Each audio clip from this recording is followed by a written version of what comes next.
Թաղման արարողության կեսին մաքրուհին գոռում է. «Ձեր մայրը ողջ է, այս դագաղը ձեր կնոջ սարքած խաբեությունն է»։ Որդին շփոթված հրամայում է բացել դագաղը, այն դատարկ է։ Ճշմարտությունը պայթում է բոլորի աչքի առաջ, սուգը վերածելով սկանդալի։ Եթե այս պատմությունը ձեզ հետաքրքրեց, մի մոռացեք բաժանորդագրվել մեր ալիքին, ասեք, թե որ քաղաքից եք մեզ դիտում։ Շարունակեցինք։ Մատուռի սրահը խորասուզված էր նրբագեղ մթնշաղի մեջ, լուսավորված միայն արծաթե աշտանակների վրա դրված մոմերով, որոնք պարող ստվերներ էին արտացոլում ազնիվ փայտով պատված պատերին։ Սպիտակ շուշանների բույրը լցրել էր տարածքը, խառնվելով խնկի-զուսպ բույրին, որը բարակ պարույրներով բարձրանում էր դեպի բարձր առաստաղը։ Սազգեստ մարդիկ զբաղեցրել էին փափուկ նստարանները, ցածրաձայն ցավակցություններ մրմնջալով, հիշողություններով կիսվելով, թաշկինակներով արցունքները սրբելով։ Մթնոլորտը հանդիսավոր հարգանքի էր, այնպիսի հրաժեշտի, որը վերապահված էր Երանի հայտնի ընտանիքներին, որտեղ յուրաքանչյուր մանրուք խնամքով պլանավորվել էր, պատվելու մի կյանք, որը ենթադրաբար հասել էր իր ավարտին։ Մատուռի կենտրոնում, բորդոգույնի թավշյա կտորով ծածկված հիմքի վրա, դրված էր փայլեցված կարմրափայտե դագաղ, բրոնզե զարդանախշերով, որոնք փայլում էին մոմերի լույսի տակ։ Կափարիչը փակ էր, կնքված, անձեռնմխելի։ Սպիտակ ոսկրագույն ծաղիկները ծածկում էին գրեթե ամբողջ մակերեսը, կազմելով մշակված կոմպոզիցիաներ, որոնք, հավանաբար, մի ամբողջ կարողություն արժեին։ Շուրջբոլորը կուտակվել էին գործարարների, քաղաքական գործիչների ընտանիքի բարեկամների կողմից ուղարկված ծաղկեպսակները, յուրաքանչյուրը ատլասե ժապավենով, որի վրա գրված էին վշտի երախտագիտության խոսքեր։ Սա կարևոր մարդկանց հուղարկավորություն էր, այնպիսին, որոնք զբաղեցնում են թերթերի հասարակական էջերը, մոբիլիզացնում երանյան վերնախավին։ Ռուբենը նստած էր առաջին նստարանին, կնոջ, Լիլիթի դստեր, Սոնայի կողքին։ Նա հայացքը հառել էր դագաղին, փորձելով ընկալել հանկարծակի կորուստը, որը չոր հարվածի պես խոցել էր նրա կուրծքը։ Տիկին Հեղինեն, նրա մայրը, այնքան արագ էր հեռացել։ Մեկ շաբաթ առաջ նա տանն էր, պարզամիտ, ինչպես միշտ, խնամում էր իր բույսերը կենտրոնում գտնվող բնակարանի պատշգամբում, մեկնաբանում եղանակը, խնդրում, որ ավելի հաճախ այցելի։ Իսկ հիմա նա այստեղ էր, անկարող հրաժեշտ տալու, քանի որ նույնիսկ չէր կարողացել վերջին անգամ տեսնել նրա դեմքը։ Լիլիթը զուսպ ուժով ղմում էր նրա ձեռքը, կարծես ցանկանալով աջակցություն հաղորդել, բայց նրա մատների կոշտության մեջ մի բան կար, որ Ռուբենին անհարմարավետություն էր պատճառում։ Նա պահպանում էր իր անթերի կեցվածքը, նուրբ ձվածքով զգեստը, էլեգանտ հանգույցով հավաքված մազերը, զուսպ դիմահարդարումը, որը թաքցնում էր իրական հուզմունքի ցանկացած հետք։ Նրա կողքին Սոնան, ընդամենը 15 տարեկան, կարմրած ու շփոթված աչքերով նայում էր դագաղին, գծելով ստորին շուրթը, կարծես փորձելով զսպել մի բան, որը չէր կարողանում անվանել։ Քահանան, միջին տարիքի, ալեհեր մազերով մեղմ ձայնով մի մարդ, սկսել էր արարողությունը։ Նա խոսում էր երկրային կյանքի, հավերժական հանգստի, այն խաղաղության մասին, որը սպասում է նրանց, ովքեր ապրել են արդարությամբ։ Ռուբենը լսում էր խոսքերը որպես հեռավոր արձագանք, անկարող դրանք կապելու իրավիճակի իրականության հետ։ Ինչպես կարող էր մայրն այդքան արագ հեռանալ։ Ինչպես ժամանակ չեղավ հրաժեշտների, վերջին խոսակցությունների, վերջին գրկախառնության համար։ Լիլիթը հոգացել էր ամեն ինչի մասին, տպավորիչ արագությամբ կազմակերպել էր հուղարկավորությունը, տեղեկացրել հարազատներին, վարձել թաղման բյուրոն։ Նա երախտապարտ էր նրա արդյունավետության համար, քանի որ այդ պահին իրեն ունակ չէր զգում որոշումներ կայացնելու։ Բայց հիմա, այնտեղ նստած, փակ դագաղն իր առջ, Ռուբենը սկսեց մի տարօրինակ բան զգալ։ Մի փոքր, գրեթե աննկատ կասկած, որը դանդաղորեն աճում էր, ինչպես թանաքի բիծը ներծծող թղթի վրա։ Ինչու էր դագաղը փակ։ Լիլիթը բացատրել էր, որ դա տիկին Հեղինեի արտահայտած ցանկությունն էր, որը միշտ սուսպ է եղել, չէր ցանկանա այդ կերպ ցուցադրվել։ Բայց մայրը երբեք այդ մասին իրեն չէր ասել։ Ընդհակառակը, մահվան անխուսափելի թեմայի շուրջ անցյալի զրույցներում նա միշտ ասում էր, որ կցանկանար պարզ հրաժեշտ տեսանելի դեմքով, որպեսզի մարդիկ կարողանային տեսնել, որ նա խաղաղությամբ է հեռացել։ Արարողությունն ընթանում էր իր հունով, երբ հանկարծ մատուռի մուտքի մոտ կտրուկ շարժումը խախտեց հարգալից լռությունը։ Բոլոր հայացքները շրջվեցին դեպի հետ, որտեղ միջին տարիքի, պարզ հագնված մի կին վստահ վճռական քայլերով առաջ էր շարժվում կենտրոնական միջանցքով։ Դա Գայանե ներ, աշխատակիցը, որը խնամում էր տիկին Հեղինեին գրեթե 10 տարի։ Նրան 3 օր առաջ Լիլիթը կտրուկ ազատել էր աշխատանքից, առանց հստակ բացատրությունների, միայն մի ծրարով, որը պարունակում էր վերջնահաշվարկի գումարը, սառը խնդրանքով, որ այլս չվերադառնա։ Գայանեն քայլում էր լարված դեմքով, ձեռքերը թեթակի դողում էին, բայց աչքերը հառել էր դագաղին։ Նա սազգեստ չէր։ Հագել էր բաց գույնի բլուզ մուգ կիսաշրջազգեստ, սովորական հագուստ, որը հակադրվում էր միջավայրի զգավոր նրբագեղությանը։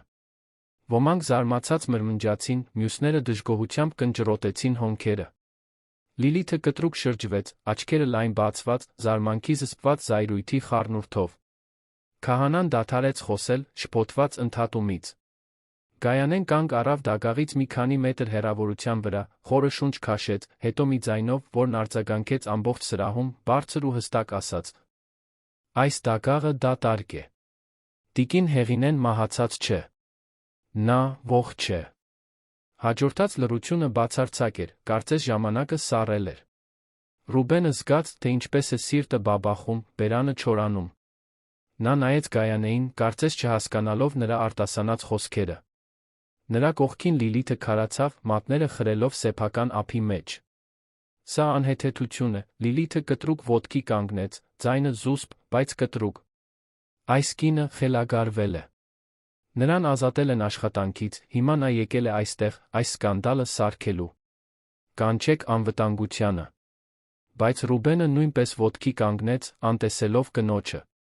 Նա նայեց Գայանեին, նրա հայացքի մեջ, յուրաքանչյուր ծակոտիից բխող հուսահատ համոզվածության մեջ մի բան ստիպեց, որ իր զգացած կասկածը վերածվի ավելի մեծ բանի։ Ինչ ես ասում, Գայանե։ Գայանեն կուլ տվեց թուքը, իմանալով, որ դա վճռորոշ պահն էր։ Ես երեկ տեսել եմ տիկին Հեղինեին, պարոն Ռուբեն։ Նա ողջ է։ Ես տեսա, թե ինչպես նրան տարան մի վայր, որը այն հիվանդանոցը չէր, որի մասին տիկին Լիլիթն էր ասել։ Ես փորձեցի ձեզ հետ խոսել, բայց չկարողացա։ Արգելափակեցի։ Իմ հեռախոսը, թույլ չտվեցին մտնել տուն։ Ես պետք է այսօր այստեղ լինեի, որովհետև գիտեմ, որ այս ամենը սուտ է։ Հյուրերի միջ մրմունջը պայթեց։ Մարդիկ ոտքի կանգնեցին, նայելով Գայանեից Ռուբենին, Ռուբենից Լիլիթին։ Քահանան մի քանի քայլ հետ գնաց, բոլորովին շփոթված, թե ինչպես վարվել։ Սոնան նույնպես ոտքի կանգնեց, աչքերը հառած մորը, փնտրելով պատասխաններ, որոնք ոչ ոք չէր տալիս։ Լիլիթը փորձեց վերականգնել վերահսկողությունը։ Նա ստում է։ Դուք չեք հավատա մի վիրավորված աշխատակցի, որին ազատել են օրինական հիմքերով։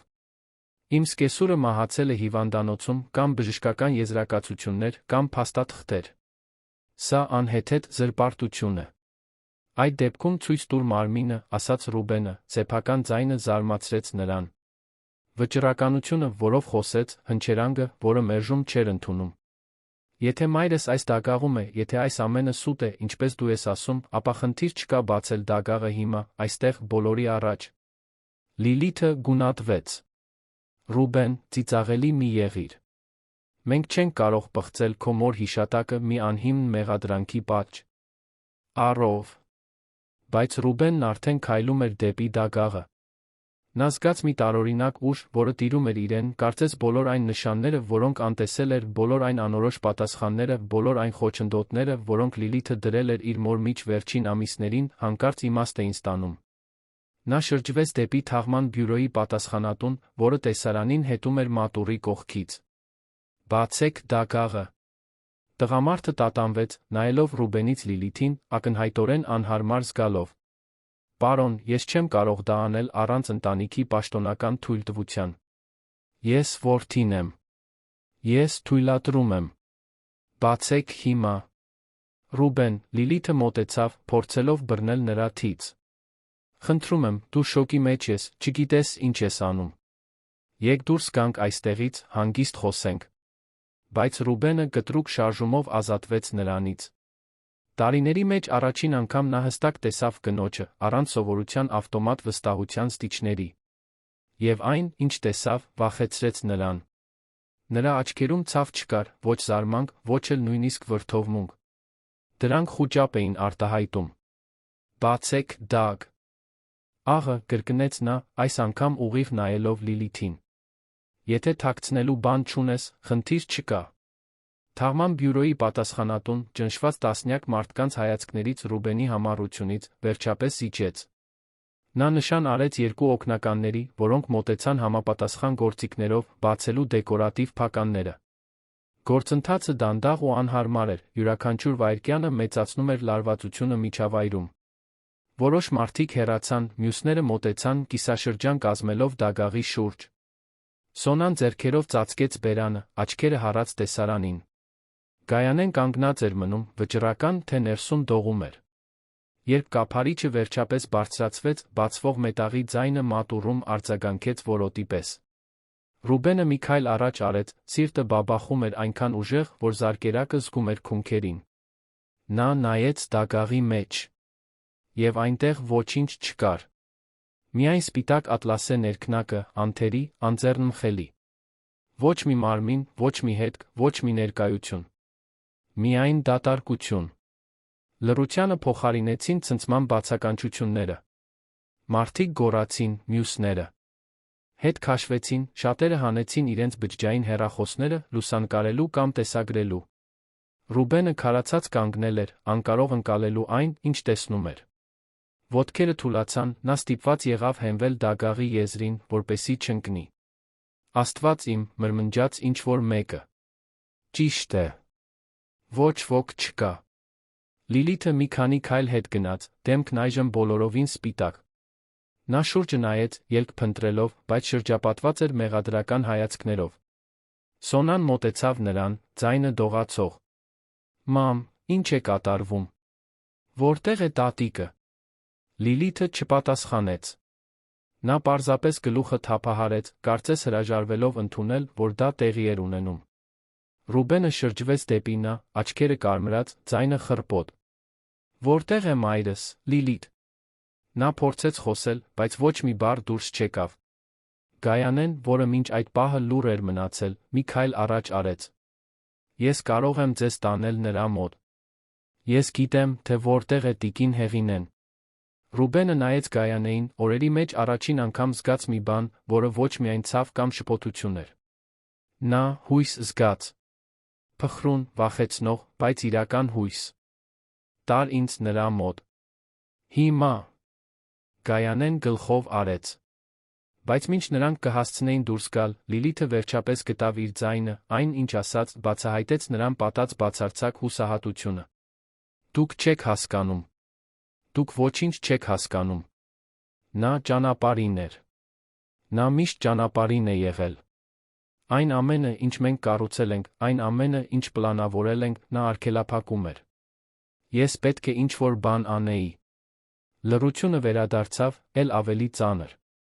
Ռուբենը նայեց կնոջը, կարծես առաջին անգամ էր նրան տեսնում։ Եվ գուցե դա իսկապես առաջին անգամն էր, որ նա տեսնում էր, թե ով էր նա իրականում։ Ինչ ես արել, հարցրեց նա, ձայնը ցածր, բայց լցված մի հուզմունքով, որը չէր կարողանում սահմանել։ Լիլիթը չպատասխանեց։ Նա պարզապես շրջվեց, փորձեց դուրս գալ, բայց որոշ հյուրեր փակեցին ելքը։ Ինչ-որ մեկն արդեն զանգահարել էր ոստիկանություն։ Քահանան բոլորովին շփոթված ցածրաձայն աղոթքներ էր մրմնջում, չիմանալով, թե ինչպես արձագանքել այդ քաոսին։ Ռուբենը շրջվեց դեպի Գայանեն։ Տար ինձ մորս մոտ։ Խնդրում եմ։ Գայանեն գլխով արեց, նրանք միասին սկսեցին դուրս գալ մատուռից։ Սոնան հետեց նրանց, անտեսելով մոր թույլ բողոքները։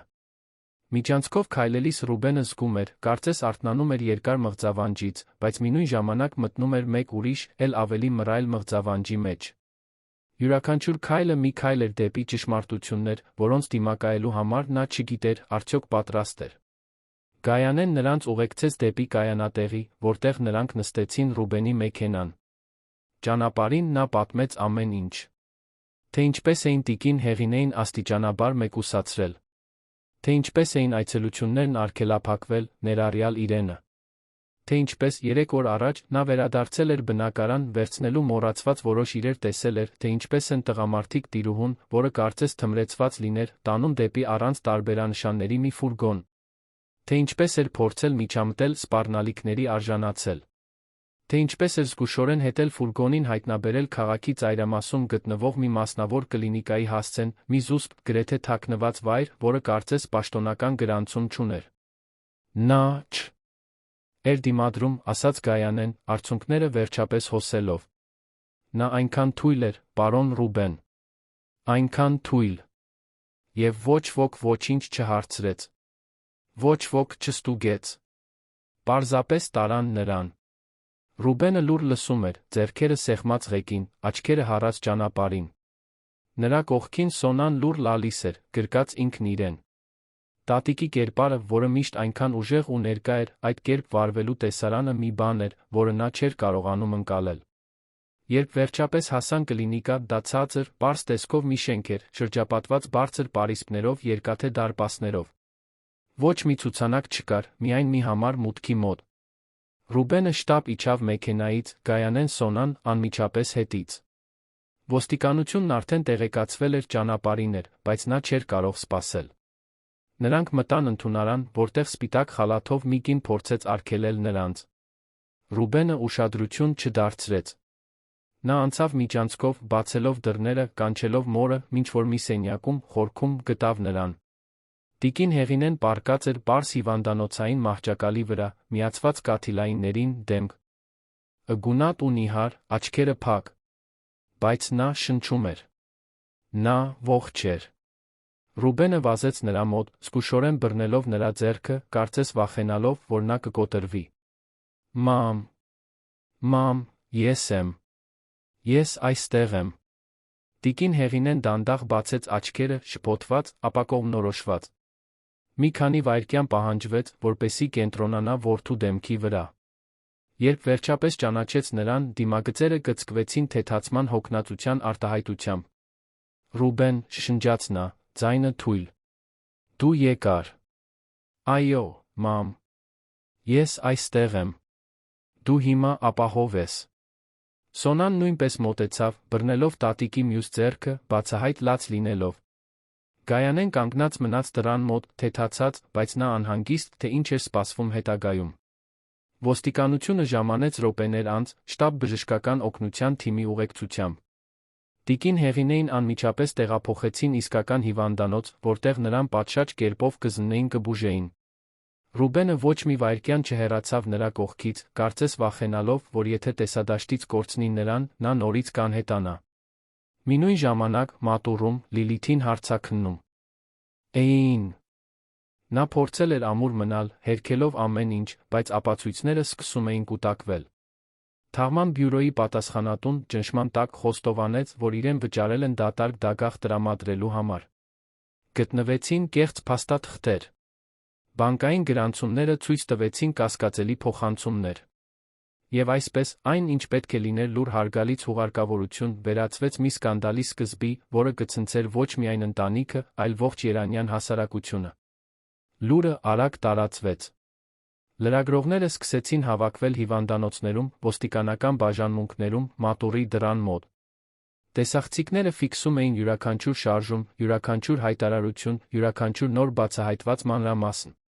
Ռուբենը, նստած մոր կողքին հիվանդանոցում, բռնել էր նրա ձեռքը, մինչ նա քնած էր, վերջապես ապահով։ Նա նայում էր նրա դեմքին, կնճիռներին, որոնք նշում էին երկար ու հագեցած կյանք, զգում էր զայրույթի, մեղքի երախտագիտության խառնուրդ։ Զայրույթ, որ չէր նկատել, թե ինչ էր կատարվում։ Մեղք, որ կուրորեն վստահել էր Լիլիթին։ Երախտագիտո։ Ություն Գայանեի հանդեպ, որը վտանգել էր ամեն ինչ, փրկելու այն կնոջը, որը նրան ապաստանել էր այնքան տարիներ առաջ։ Սոնան նստած էր մահճակալի մյուս կողմում, նույնպես լուռ, փորձելով ընկալել այն ամենը, ինչ տեղի էր ունեցել վերջին ժամերին։ Նա մտածում էր մոր մասին, այն մարդու, որին կարծում էր, թե ճանաչում է, զարմանում, թե ինչպես կարող էր ամեն ինչ հասնել այդ կետին։ Ինչպես կարող էր ինչ-որ մեկն այդքան դաժան, այդքան հաշվարկված բան անել սեփական ընտանիքի անդամի հետ։ Սենյակից դուրս Գայանեն խոսում էր ոստիկանների հետ, պատմելով այն ամենը, ինչ գիտեր, ինչ տեսել էր։ Նա հոգնած էր, հուզականորեն ուժասպառ, բայց նա զգում էր կատարված պարտքի մի տարօրինակ զգացում։ Արել էր այն, ինչ ճիշտ էր, թե գիտեր, որ դա կարող էր իրեն ամեն ինչ արժենալ։ Մինչ գիշերն իջնում էր Երանի վրա, քաղաքի լույսերը սկսում էին վառվել, ստեղծելով քաղաքային համաստեղություն, որը ձգվում էր մինչ հորիզոն, մի պատմություն, որը պետք է ավարտվեր հուղարկավորությամբ, նոր էր սկսվում։ Եվ ոչ ոք, ոչ Ռուբենը, ոչ Սոնան, ոչ Գայանեն, ոչ էլ նույնիսկ տիկին Հեղինեն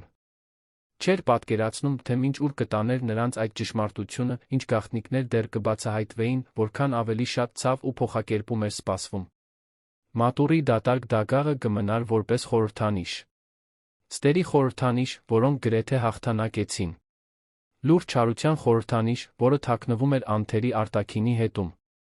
Բայց նա խիզախության խորհրդանիշ, մի աշխատակցի, որը հրաժարվեց ընդունել անարդարությունը, մի որդու, որը թե ուշ ընտրեց հավատալ ճշմարտությանը, որքան էլ այն ցավոտ լիներ։ Եվ մինչ տիկին Հեղինեն հանգստանում էր, վերջապես խաղաղ ու ապահով, պաշտպանված նրանցով, ովքեր իսկապես հոգ էին տանում նրա մասին, իսկական ճակատամարտը նոր էր սկսվում։ Հաջորդ առավոտը եկավ կուրացնող պայծառությամբ, որը ներխուժեց հիվանդանոցի սենյակ, որտեղ տիկին Հեղինեն շարունակում էր մնալ։ Ռուբենն ամբողջ գիշերն այնտեղ էր անցկացրել, նստած մահճակալի կողքի անհարմար բազկաթոռին, հետելով մոր յուրաքանչյուր շնչառությանը, կարծես վախենալով, որ նա կարող է նորից անհետանալ։ Նրա աչքերը կարմրել էին հոգնածությունից, բայց նա չէր կարողանում քնել։ Ամեն անգամ, երբ փակում էր աչքերը, տեսնում էր դատարկ դագաղը, լսում Լիլիթի խոսքերը, զգում սառցե ցնցումը, գիտակցելով, որ իրեն այդքան երկար խաբել են։ Տիկին Հեղինեն դանդաղ արթնացավ, թարթելով աչքերը առավոտյան լույսի դեմ։ Նա շուրջը նայեց, մի պահ շփոթված, մինչ նրա աչքերը հանդիպեցին որդու աչքերին։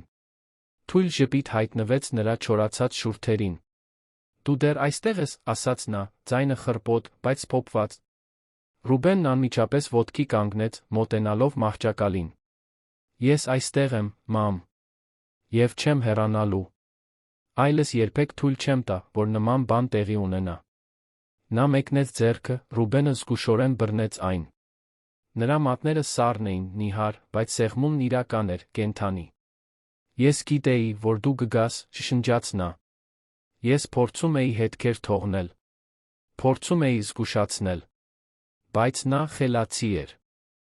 Շատ խելացի։ Հիմա մի խոսիր, մամ։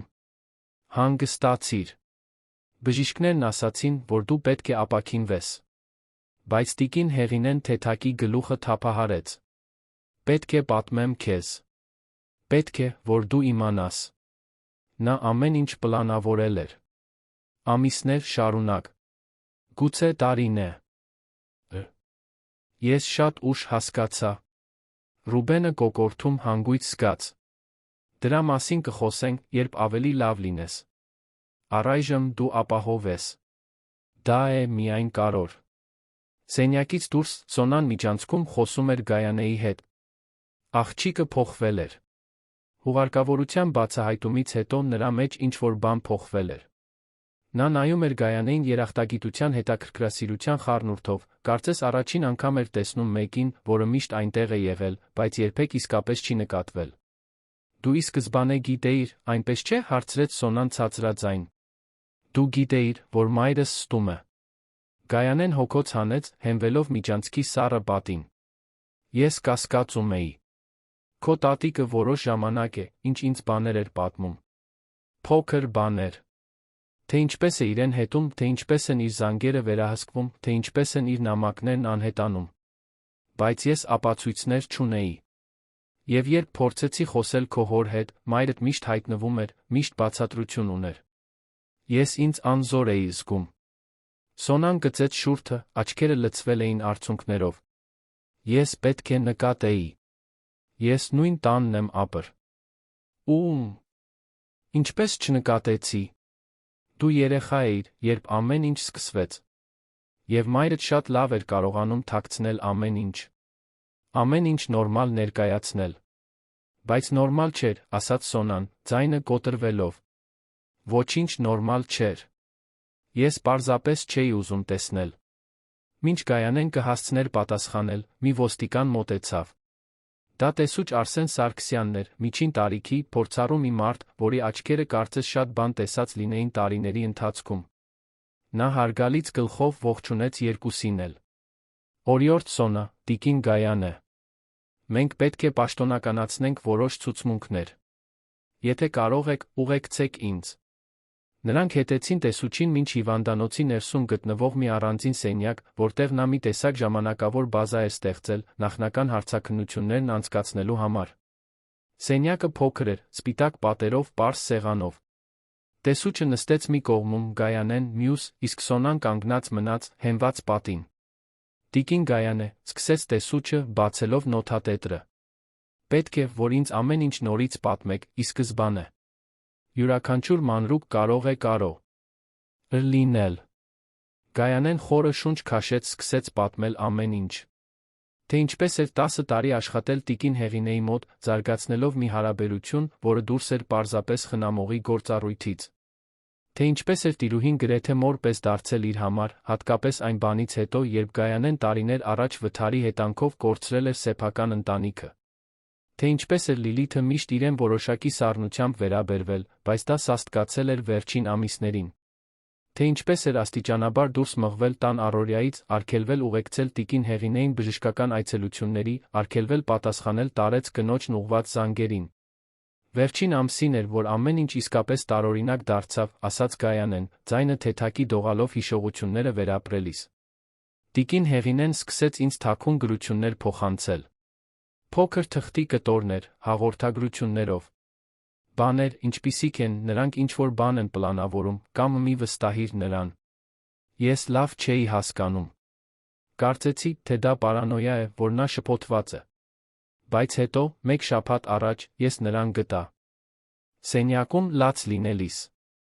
Նա ինձ ասաց, որ Լիլիթը գողանում է իր փաստաթղթերը, փոփոխում բաներ, ստիպում իրեն ստորագրել թղթեր, որոնք նա չի հասկանում։ Տեսուչն արագ նշումներ էր անում։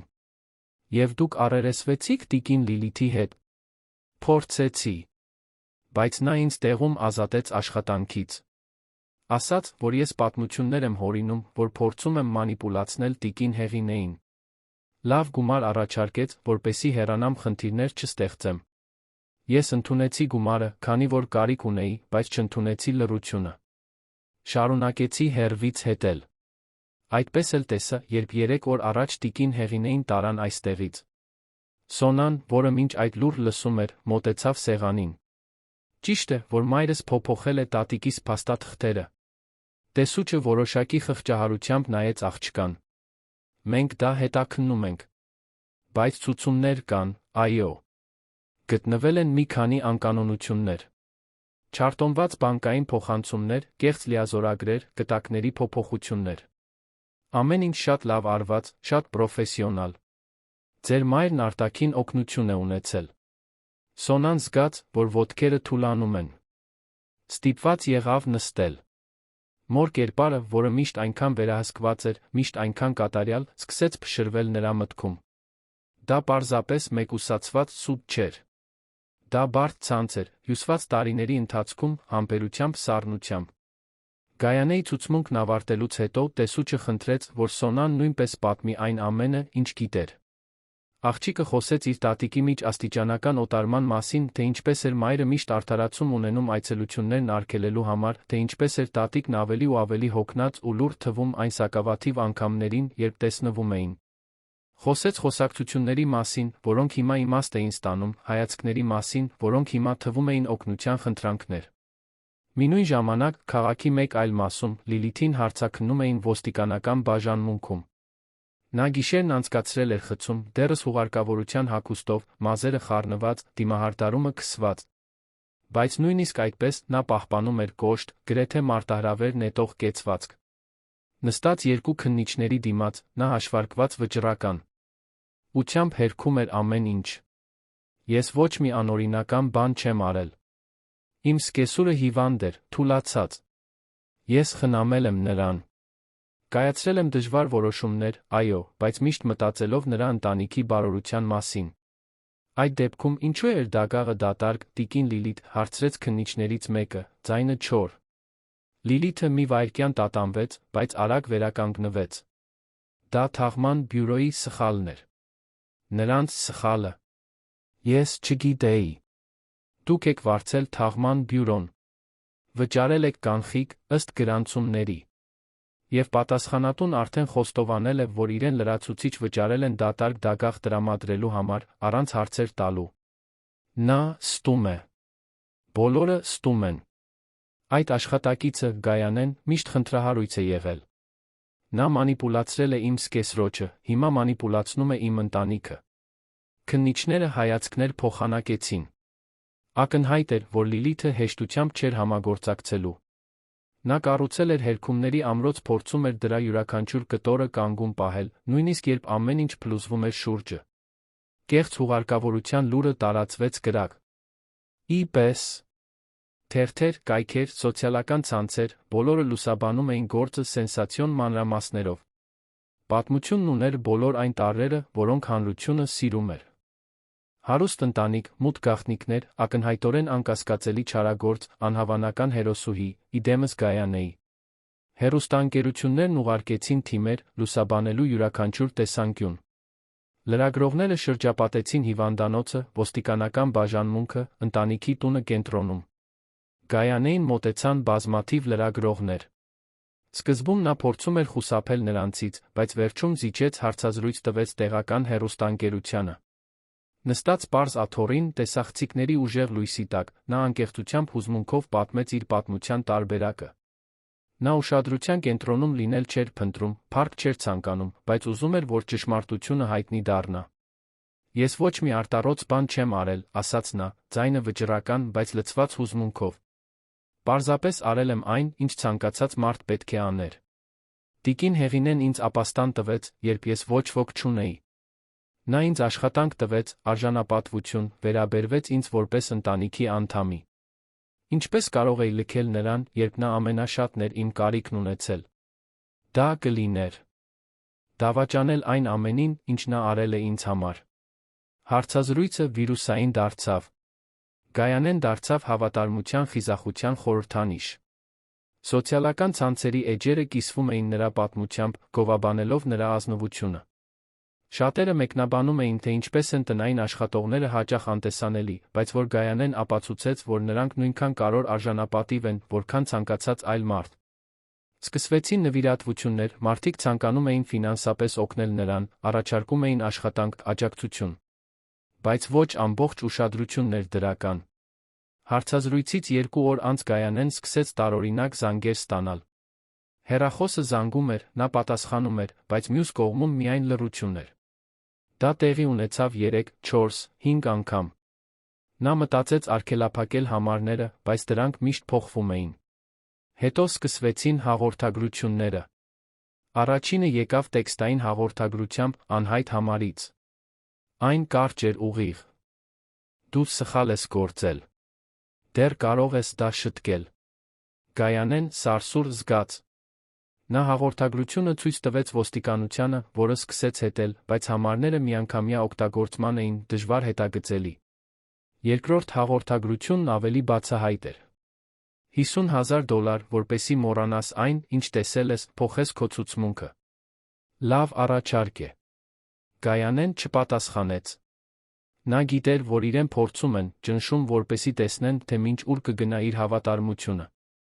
Բայց որքան շատ էին նրան սպառնում, այնքան ավելի վճռական էր դառնում։ Նա այդքան չէր պայքարել, այդքան ռիսկի չէր դիմել, որպեսզի հիմա նահանջեր վախից կամ փողից։ Երրորդ հաղորդագրությունն ավելի անձնական էր։ Մենք գիտենք, որ դու պարտքեր ունես։ Մենք գիտենք, որ քույրդ հիվանդ է։ Մենք կարող ենք օգնել կամ կարող ենք բարդացնել։ Խելամիտ ընտրություն կատարիր։ Դա նրան իսկապես վախեցրեց։ Նրանք գիտեին իր կյանքի անձնական մանրամասները։ Գիտեին Կարլայի, իր կրտսեր քրոջ մասին, որը պայքարում էր քրոնիկ հիվանդության դեմ, ֆինանսապես կախված էր իրենից։ Գիտեին այն վարկերի մասին, որոնք Գայանեն վերցրել էր բուժումները վճարելու համար։ Դա լիակատար ներխուժում էր, ցուցադրություն, որ դրա հետում կանգնածները ունեին ռեսուրսներ, տեղեկատվություն։ Գայանեն անմիջապես դիմեց Տեսուչ Սարգսյանին։ Նա ուշադիր լսեց, դեմքը լուրջ։ Նրանք փորձում են լռեցնել ձեզ։ Հավանաբար, տիկին Լիլիթի կամ նրա մտերիմներից մեկի կողմից վարձված մարդիկ։ Դա միայն հաստատում է, որ ավելի շատ ներգրավվածներ կան, քան մենք պատկերացնում ենք։ Ինչ անեմ։ Անտեսեք։ Մի պատասխանեք։ Շարունակեք ձեր առօրյան, բայց զգույշ եղեք։ Մենք կուժեղացնենք պաշտպանությունը։ Եվ եթե ավելի լուրջ բան տեղի ունենա, անմիջապես տեղյակ պահեք մեզ։ Գայանեն դուրս եկավ ոստիկանական բաժանմունքից։ Իրեն զգալով ավելի խոցելի, քան երբևէ։ Նա նայում էր ուսի վրայով, կասկածում անծանոթներին, զգում էր մի ճակատամարտի կենտրոնում լինելու ծանրությունը, որն օրեցօր աճում էր։ Բայց նա մի ուրիշ բան էր զգում, անսասան վճռականություն։ Անկախ նրանից, թե որքան կփորձեին վախեցնել կամ գնել իրեն, նա հետ չէր կանգնելու։ Եվ հետո մի համարձակ որոշմամբ, որը զարմացրեց նույնիսկ ոստիկաններին, Գայանեն որոշեց հրապարակայնացնել կաշառքի փորձը։ Նա դիմեց նույն հեռուստաընկերությանը, որը նախկինում հարցազրույց էր վերցրել իրենից, պատմեց ամեն ինչ։ Ցույց տվեց հաղորդագրությունները, բացատրեց սպառնալիքները, բացահայտեց, որ իրեն փորձում են լռեցնել փողով ահաբեկմամբ։ Ուզում են, որ ես ստեմ, որ նահանջեմ, որ ասեմ, թե սխալվել էի։ Բայց ես չէի սխալվել։ Տիկին Հեղինեին պահում էին գերի, թմրեցված, թաքցված։ Եվ ես չեմ ձացնելու, թե դա տեղի չի ունեցել։ Անկախ նրանից, թե որքան ինձ կառաջարկեն կամ որքան կսպառնան։ Արձագանքն անմիջապես ուժեղ էր։ Պատմությունը ստացավ ազգային մասշտաբներ։ Հեռուստատեսային ծրագրերը քննարկում էին գործը, փորձագետներ վերլուծում էին իրավական հետանքները, իշխանությունների վրա ճնշումը, գործն արագ լուծելու համար, էքսպոնենցիալ կերպով աճեց։ Գայանեն դարձավ ոչ միայն վկա, այլ սրբապատկեր։ Նրա կաշառքն ընդունելուց հրաժարվելը դիտվեց որպես բարոյական դիմադրության ակտ մի աշխարհում, որտեղ այդքան շատերը խոնարհվում են փողի իշխանության առաջ։ Մինույն ժամանակ, կենտրոնի տանը մթնոլորտը բացարձակ լարվածության մեջ էր։ Ռուբենը վերադարձել էր, փաստաթղթեր հագուստ վերցնելու, բայց ամեն կերպ խուսափում էր Լիլիթից։ Նա փորձում էր մոտենալ, փորձում էր խոսել, բայց Ռուբենը նրան անտեսում էր։ Նրա ներկայությունը նույն տանը դարձել էր անտանելի նրա համար։ Սոնան նույնպես այնտեղ էր, բայց տեղափոխվել էր հյուրասենյակ, հրաժարվելով քնել մոր մոտ։ Մոր դստեր միջ լռությունն ականջ ծակող էր։ Լիլիթը մի քանի անգամ փորձեց արդարանալ, բացատրել, բայց Սոնան չէր ուզում լսել։ Մոր ասած յուրաքանչյուր խոսք կեղծ էր հնչում, յուրաքանչյուր բացատրություն թվում էր նոր սուտ։ Մի կեսօր Ռուբենը վերջապես ուղղակիորեն առերեսվեց Լիլիթի հետ։ Նա մտավ ննջասենյակ, որտեղ Լիլիթը նստած էր մահճակալին, նայելով ոչ մի տեղ։ Պետք է իմանամ, ասաց նա, ձայնը զուսպ, բայց սառը։ Ինչո՞վ։ Ինչու դա արեցիր։ Ինչ էր արել մայրս քեզ, որ արժանանար դրան։ Լիլիթը բարձրացրեց հայացքը։ Այդ աչքերում հոգնածություն կար, բայց նախուլ զայրույթ, մի վրդովմունք, որը նա այլս չէր կարողանում թաքցնել։ Նա ինձ երբեք չի ընդունել, ասաց Լիլիթը, ձայնը ցածր, բայց լցված։ Առաջին իսկ օրվանից։ Նա կարծում էր, որ ես բավականաչափ լավը չեմ քեզ համար։ Որ ես շահամոլ եմ, պատեհապաշտ։ Եվ գիտես, որն է ամենավատը։ Դու հավատում էիր նրան։ Ամեն անգամ, երբ նա ինչ-որ բան էր ակնարկում, դու կասկածում էիր ինձ։ Ես տարիներ եմ անցկացրել, փորձելով ապացուցել իմ արժեքը, ոչինչ երբեք բավարար չէր։ Ռուբենը աճող զայրույթ զգաց։ Այնպես որ, քո լուծումը նրան կլինի կայում փակել ներձացնելը, թե նա մահացել է։ Գողանալ նրանից։ Փաստաթղթեր կեղծելը։ Ես չէի ուզում, որ այս կետին հասնի, Լիլիթը ոտքի կանգնեց, ձայնը բարձրանալով։ Ես պարզապես ուզում էի, որ նա ճանապարհից հեռանա։ Որ դադարի միջամտել։ Որ մեզ թողնի ապրել մեր կյանքը, առանց անընդհատ դատողությունների։ Նա իմ մայրն է, գոռաց Ռուբենը, առաջին անգամ կորցնելով ինքնատիրապետումը։ Ինչպես ես համարձակվում ասել, որ նա ճանապարհին էր։ Եվ դու չես հասկանում, թե ինչ ես արել։ Չես հասկանում լրջությունը։ Լիլիթը հետ քաշվեց, զարմացած նրա պոռթկումից։ Նա փորձեց վերականգնել վերահսկողությունը, բայց արդեն ուշ էր։ Դիմակը լրիվ ընկել էր։ Դու թույլ ես, ասաց նա, հայտարարության դաժանությունը կտրեց օդը։ Միշտ եղել ես։ Միշտ կախված ես եղել նրանից, միշտ նրա հավանության կարիքն ես ունեցել։ Ես մտածում էի, որ կարող եմ քեզ ազատել դրանից։ Որ մենք կարող ենք մեր սեփականը կառուցել, առանց նրա, որը կախված է մեր գլխին։ Բայց դու երբեք ունակ չեղար հեռանալու։ Ռուբենը նայեց այն կնոջը, որի հետ կիսել էր 15 տարվա կյանք, հասկացավ, որ երբեք նրան իսկապես չի ճանաչել։ Հեռացիր այս տնից, ասաց նա, ձայնը սառց է։ Այսօր։ Հիմա չեմ ուզում, որ դու այստեղ լինես, երբ ես վերադառնամ։ Լիլիթը բացեց բերանը, բողոքելու, բայց նրա հայացքի մեջ մի բան կանգնեցրեց նրան։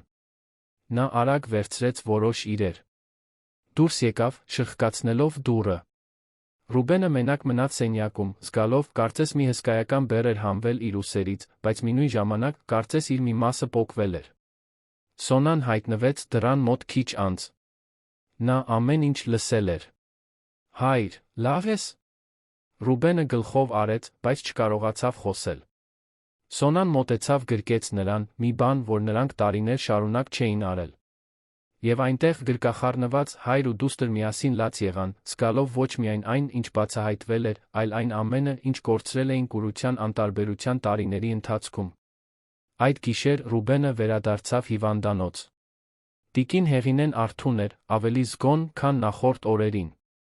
Նա նայեց որդուն, անմիջապես հասկացավ, որ ինչ-որ բան փոխվել է։ Դու նրան դուրս ես արել, ասաց նա, ոչ թե որպես հարց, այլ որպես փաստ։ Ռուբենը գլխով արեց։ Պետք է դա շատ վաղուց անեի։ Տիկին Հեղինեն բռնեց նրա ձեռքը։ Ինքդ քեզ մի մեղադրիր։ Նա շատ լավ էր կարողանում թաքցնել, թե ով է իրականում։ Նույնիսկ ես ուշ հասկացա։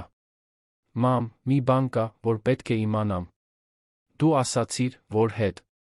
քեր ես թողել, որ փորձել ես ինձ զգուշացնել։ Որտեղ են այդ հետքերը։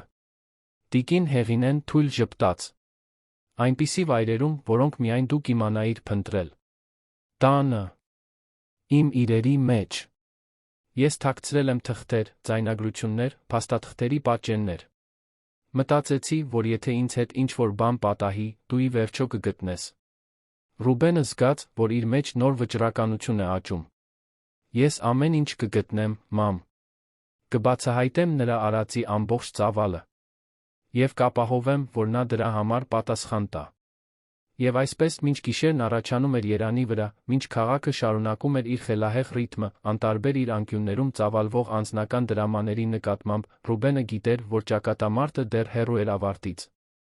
Գայանեի դեմ ահաբեկման փորձերը, Լիլիթի հետ առերեսումը, դեռ սպասվող բացահայտումները, այս ամենը միայն սկիզբն էր։ Ամբողջական ճշմարտությունը դեռ պետք է պեղվեր, նա վճռական էր դա անելու, անկախ գնից։ Առավոտը մոխրագույն էր Երանի վրա, ծանր ամպերով, որոնք անձր էին խոստանում, բայց չէին որոշում թափվել։ Ռուբենը վերադարձել էր կենտրոնի տուն, այս անգամ հստակ նպատակով։ Նա պետք է գտներ այն հետքերը, որոնք մայրը թաքցրել էր, այն ապացույցները, որոնց մասին նա նշել էր, ճշմարտության այն բեկորները, որոնք կօգնեին հավաքել իր գրած դավաճանության ամբողջական խճանկարը։ Գայանեն նրա հետ էր, ինչպես նա Սոնան, որը պնդել էր օգնել։ Տունը լուռ էր, գրեթե ուրվականային, առանց Լիլիթի ներկայության։ Կարծես նրա բացակայությունը խլել էր նա տեղի կյանքը, բացահայտելով, թե որքան էր այդ օջախը դարձել ընդամենը ճակատ, երջանիկ ընտանիքի բեմադրություն, որը երբեք իրականում գոյություն չի ունեցել։ Նրանք երեքով զգուշորեն քայլում էին սենյակներով, կարծես վախենալով արթնացնել որե քնած ոգի։ Որտեղից սկսենք, հարցրեց Սոնան, շուրջը նայելով ընդարձակ հյուրասենյակին, իր թանկարժեք դիզայներական կահույքով խնամքով ընտրված արվեստի գործերով։ Ռուբենը մի պահ մտածեց։ Նրա սենյակից։ Այնտեղ է նա ամենաշատ ժամանակն անցկացրել։ Եթե ինչ-որ բան թաքցրել է, պետք է այնտեղ լինի։ Նրանք լուռ բարձրացան աստիճաններով, մտան տիկին Հեղինեի սենյակ։ Դա հարմարավետ տարածք էր, զարդարված հին կահույքով, որը նա բերել էր այն տնից, որտեղ ապրել էր իր հանգուցյալ ամուսնու հետ։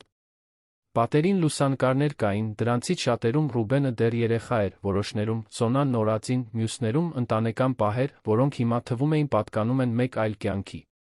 Մահճակալը հարդարված էր, կարծես սպասում էր, որ իր տիրուհին ցանկացած պահի վերադառնա։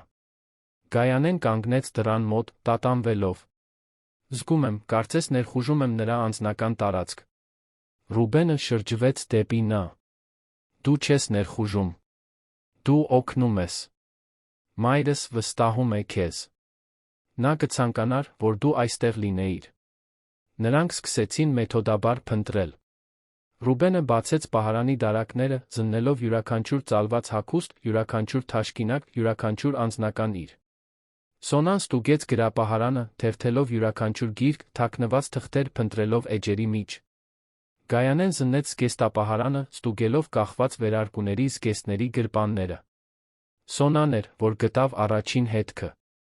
Գիշերանոթի վրա դրված շրջանակված լուսանկարի հետում մի փոքր ծրար կար, կպչուն ժապավենով ամրացված։ Նա զգուշորեն հանեց այն, բացեց։ Ներսում տիկին Հեղինեի դողացող ձեռագրով գրված թղթի կտոր կար։ Դա ամսաթվերի գումարների ցուցակ էր, բանկային փոխանցումներ, որոնք նա չէր արտոնել, փաստաթղթեր, որոնք անհետացել էին իր անձնական արխիվներից։ Հայր, նայիր սա, Սոնան ցույց տվեց թուղթը Ռուբենին։ Նա արագ կարդաց, դեմքն ավելի ու ավելի լարվելով։ Սրանք գործարքների գրանցումներ են։ Հազարավոր դրամներ փոխանցված մորս հաշվից հաշիվների, որոնք նա չի ճանաչել։ Եվ այստեղ ամսաթվեր կան։ Սա տեղի է ունեցել ավելի քան 2 տարի։ Գայանեն մոտեցավ։ Տիկին Հեղինեն մի անգամ ինձ ասաց, որ կարծում է, թե իր գումարն անհետանում է։ Բայց երբ նա փորձեց ստուգել բանկի հետ, Լիլիթը միշտ ներկա էր, միշտ բացատրություն ուներ։ Ասում էր, որ դրանք ներդրումներ են, վերանորոգումներ, նման բաներ։ Ռուբենը զգաց, որ զայրույթը նորից աճում է։ Նա տարիներ շարունակ գողանում էր մորիցս, ես չեմ նկատել։ Ինչպես կարող էի այդքան գույր լինել։ Դու վստահում էիր, մեղմորեն ասաց Գայանեն։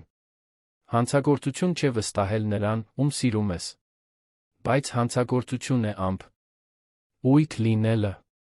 Ուշադրություն չդարձնելը։ Ընտրել հավատալ ստերին, որովհետև դա ավելի հեշտ էր, քան ճշմարտությանը դիմակայելը։ Նրանք շարունակեցին փնտրել, ավելի շատ բաներ գտան։ Հին զարդատուփի մեջ տիկին Հեղինեի տարիներ շարունակ չօգտագործած վզնոցների ապարանջանների տակ թաքնված փաստաթղթեր կային։ Դրանք լիազորագրերի պատճեններ էին, որոշները ստորագրություններով, որոնք ակնհայտորեն նրանը չէին։ Կային փոփոխված բժշկական գրառումներ, եզրակացություններ, որոնք ցույց էին տալիս մի ծերունական տկարամտություն, որը նա չուներ, կեղծ հոգեբուժական կարծիքներ, որոնք նրան անընդունակ էին հայտարարում որոշումներ կայացնելու։ Սա կեղծիք է, ասաց Ռուբենը, զննելով թղթերը։ Սա ոչ միայն գողություն է։ Սա փաստաթղթերի կեղծում է։ Նա գործ էր հարուցում մորս անգործունակ հայտարարելու, ամեն ինչի օրինական վերահսկողությունն իր ձեռքը վերցնելու համար։ Սոնան գունատ նստեց մահճակալի եզրին։ Ինչու նա այդ ամենը կաներ։ Հայրս սեփական գումարն ունի։ Մենք լավ ենք ապրում։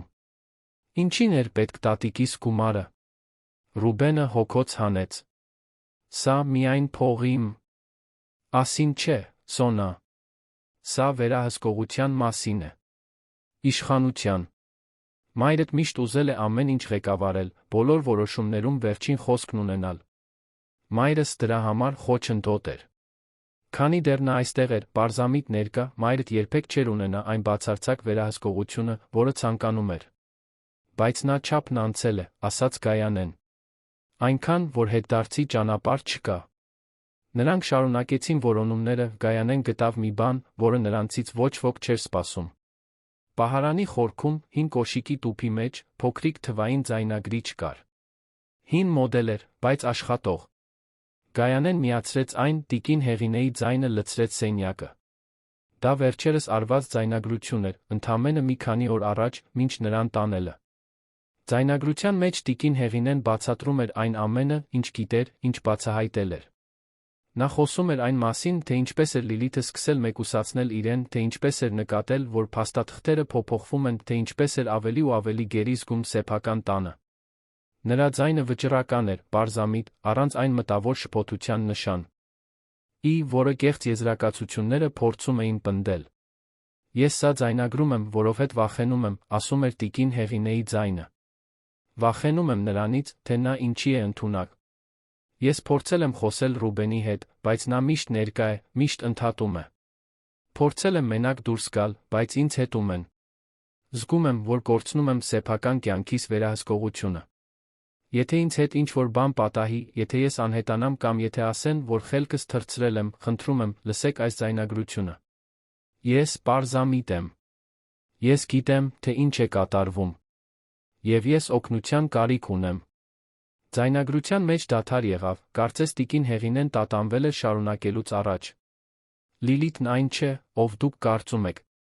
Նա հաշվարկող է, սառը, ընդունակ ամեն ինչի, իր ուզածին հասնելու համար։ Ես դա տեսել եմ նրա աչքերում։ Ես փորձել եմ զգուշացնել Ռուբենին, բայց նա չի ուզել լսել։ Նա նախընտրում է հավատալ, որ ես պարանոիկ եմ դառնում, որ չափազանց ծերանում եմ։ Բայց ես այդպիսին չեմ։ Ես տարիների մեջ առաջին անգամ հստակ եմ տեսնում։ Եվ այն, ինչ տեսնում եմ, վախեցն։ Ում է ինձ։ Ձայնագրությունն այնտեղ ավարտվեց։ Ռուբենի աչքերում արցունքներ կային։ Սոնան բացահայտ լալիս էր։ Գայանեն զգուշորեն անջատեց ձայնագրիչը, կարծես դա սուրբ առարկա լիներ։ Նա փորձել է մեզ զգուշացնել, ասաց Ռուբենը, ձայնը կոտրված։ Եվ մենք չենք լսել։ Սոնան կտրուկ ոտքի կանգնեց։ Ես պետք է դուրս գամ այստեղից։ Չեմ կարող մնալ այս սենյակում, սա լսելով։ Նա վազելով դուրս եկավ, շտապ իջնելով աստիճաններով։ Ռուբենը փորձեց հետել նրան, բայց Գայանեն բռնեց նրա թից։ Թող նա ընկալի։ Նրան մի պահ է պետք։ Ռուբենը գլխով արեց, հուզականորեն ուժասպառ։ Նրանք զգուշորեն բոլոր ապացույցները դրեցին պայուսակի մեջ, պատրաստվելով դրանք հանձնել տեսուչ Սարգսյանին։ Բայց դուրս գալուց առաջ Ռուբենը վերջին հայացքը գցեց մոր սենյակին, կարծես ուզում էր հիշել յուրաքանչյուր մանրուք, յուրաքանչյուր երջանիկ հիշողություն, մինչ ամեն ինչ կխամրեր իր բացահայտածով։ Սոնան հետի պատշգամբում էր, նայելով այգուն, որը տատիկն այնքան սիրով էր խնամում։ Բույսերը սկսել էին թառամել, առանց նրա խնամքի։ Սոնան մտածում էր այն բոլոր կեսօրների մասին, որոնք անցկացրել էր այնտեղ, լսելով տատիկին, որը խոսում էր յուրաքանչյուր ծաղկի, յուրաքանչյուր ծառի, յուրաքանչյուր գաղտնիքի մասին, որը պահում էր այգին։ Ինչպես չէր նկատել, որ կային այլ, ավելի մութ գաղտնիքներ, թաքնված հենց տան ներսում։ Նա հետից քայլերի ձայն լսեց, շրջվեց։ Ռուբենն էր, տանելով ապացույցներով պայուսակը։ Մենք ամեն ինչ գտանք, ասաց նա։ Կամ գոնե այն ամենը, ինչ նա թաքցրել էր։ Հիմա կտանենք ոստիկանություն։ Սոնան գլխով արեց, բայց չշարժվեց։ Հայր, ես հիմա բաներ եմ հիշում։ Բաներ, որոնք այն ժամանակ իմաստ չունեին, բայց հիմա ունեն։ Ռուբենը մոտեցավ։ Ինչ բաներ։ Խոսակցություններ, որոնք լսել եմ մայրիկի անծանոթ մարդկանց միջ։ Զանգեր, որոնք նա միշտ անում էր աշխատասենյակից, փակ դռնով։ Անգամներ, երբ նա ասում էր, որ տատիկը քնած է, բայց ես բարձրանում էի տեսնում, որ նա փակված է սենյակում։ Մի անգամ տատիկին գտա լոգարանում լաց լինելիս։ Երբ հարցրի, թե ինչ է պատահել, նա ասաց, որ ոչինչ, բայց հիմա ես գիտեմ, որ դա ամեն ինչ էր։ Նա օգնություն էր խնդրում, ես չհասկացա։ Դու երեխա էիր, Սոնա։ Չես կարող քեզ մեղադրել։ Բայց ես հիմա այլս երեխա չեմ։ Եվ որքան ժամանակ էի ծածնում, թե չեմ տեսնում։ Որքան ժամանակ էի ընտրում հավատալ, որ ամեն ինչ լավ է, որովհետև դա ավելի հեշտ էր։ Ռուբենը ձեռքը դրեց դստեր ուսին։ Մենք երկուսս էլ դա արեցինք։ Մենք երկուսս էլ ընտրեցինք կուրությունը։ Բայց հիմա մենք ընտրում ենք ճշմարտությունը։